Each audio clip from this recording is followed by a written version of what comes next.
Morning all, Phil from Revotek. Just a quick video to show you our freshly completed chassis for our 16-foot Ambassador. As you can see, fully redone, new extended drawbar, off-road hitch, although this van's not designed for off-road, just a much stronger hitch setup with no rattle on the ball, so normal 50mm ball but no rattle, which is advantageous. This one will have twin gas bottle holders, just got the one on at the moment.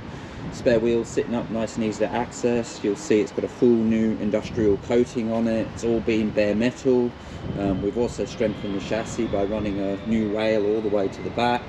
Brand new running gear, wheels, tyres, brakes, everything. New Alco legs. This chassis is pretty well ready to go back onto or back under our Revo 2 16-foot Ambassador. Basically a new chassis. Everything that's been done to this essentially makes it new.